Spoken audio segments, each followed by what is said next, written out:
रामचरितमानस में भगवान श्री राम के चरित्र का चित्रण जितने प्रभावशाली तरीके से किया गया है, उतने ही प्रभावशाली तरीके से भगवान राम के माध्यम से जीवन जीने का तरीका भी बताया गया है।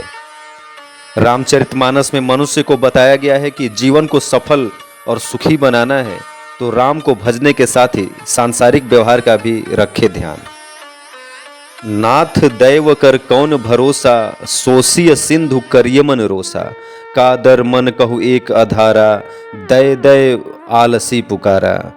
रामचरितमानस में यह चौपाई उस समय को बताती है जब भगवान राम सागर को पार करने के लिए सागर से रास्ता मांगने के लिए ध्यान करने जा रहे थे।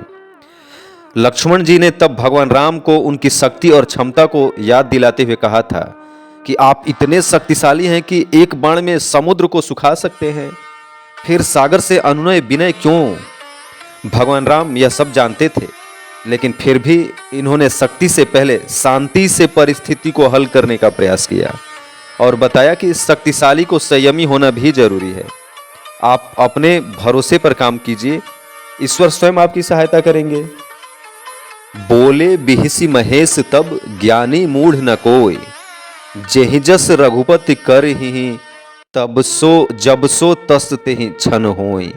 रामचरितमानस के बालकांड में भगवान विष्णु के राम अवतार का कारण और भगवान की लीला का उद्देश्य समझाते हुए यहाँ भगवान शिव कहते हैं, कोई भी इस भ्रम में न रहे कि वह सर्वज्ञानी है या कोई हमेशा मूर्ख ही रहेगा। भगवान की जब जैसी इच्छा होती है तब वह प्रत्येक प्राणी को वैसा बना देते हैं। इसलिए कभी किसी चीज का अहंकार नहीं करना चाहिए। जो अहंकार करते हैं वह समाज में कभी आगे नहीं बढ़ पाते। काम क्रोध मद लोभ सब, नाथ नरक के पंथ, सब परिहरि रघुबीर ही, भजहु भजहि जेहि संत। विभीषण जी रावण को पाप के रास्ते पर आगे बढ़ने से रोकने के लिए समझाते हैं कि काम, क्रोध, अहंकार, लोभ आदि नरक के रास्ते पर ले जाने वाले हैं। काम के वश होकर आपने जो देवी सीता का हरण किया है और आपको जो बल का अहंकार है वह आपके विनाश का रास्ता है। जिस प्रकार साधु लोग सब कुछ त्याग कर भगवान का नाम जपते हैं, आप भी राम के हो जाएं। मनुष्य को भी इस लोक में और परलोक में सुख, शांति और उन्नति के लिए इन पाप की ओर ले जाने वाले तत्वों से बचना चाहिए। जे न मित्र दुख हो ही दुखारी, तिन्हि बिलोकत पातक भारी, निज दुख गिरि सम रज करि जाना, मित्रक दुख रज मेरु समाना। रामचरितमानस में भगवान राम और सुग्रीव की मित्रता के संदर्भ में यह चौपाई मनुष्य को ज्ञान देती है कि मित्रता निभाने वालों की भगवान भी सहायता करते हैं। जो लोग मित्र या दूसरे के दुख को देखकर दुखी नहीं होते, उन लोगों की मदद भगवान भी नहीं करते। ऐसे लोगों को देखने से भी पाप लग जाता है। जो लोग अपने दुख को भूलकर दूसरे की सहायता करते हैं, ईश्वर उनकी मदद हमेशा करते हैं। आगे कह मृदु बचन बनाई, पाछे अनहित मन कटुलाई, जाकर चित अहि गति संभाई, अस को मित्र परिहरहि भलाई। किष्किंधा कांड में श्री राम ने मित्रों के लक्षण बता चुके हैं। उन्होंने कहा कि अच्छा मित्र जीवन में बड़ी उपलब्धि है।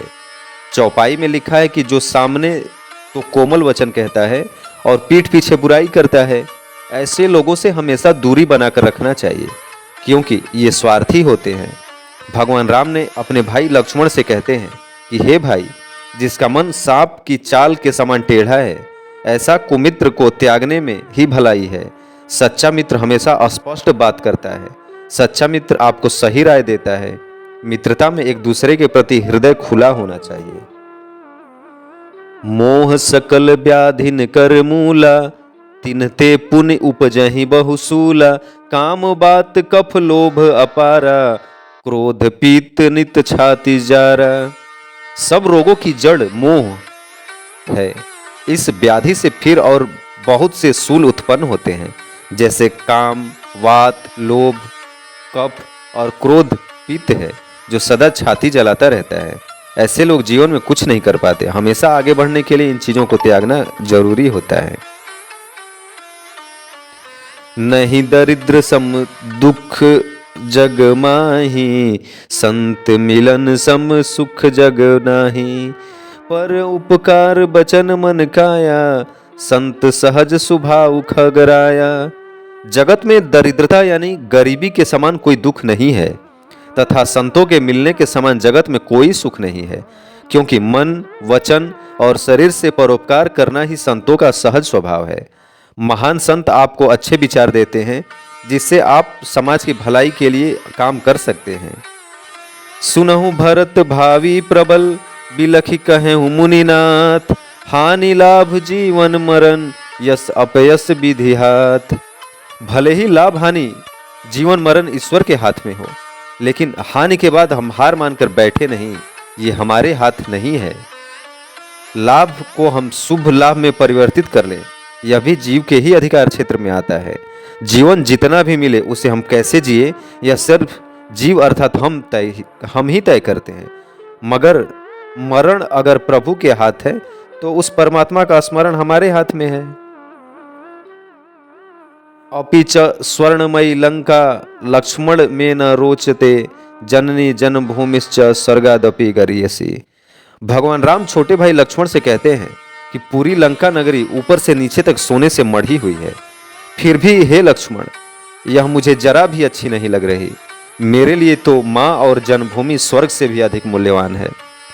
इस चौपाई से हमें यह सीख मिलती है कि जो व्यक्ति अपने जन्मभूमि से जुड़ा रहता है, वहाँ के मूल्यों को आगे बढ़ाता है, वो हमेशा दूसरों से आगे रहता है।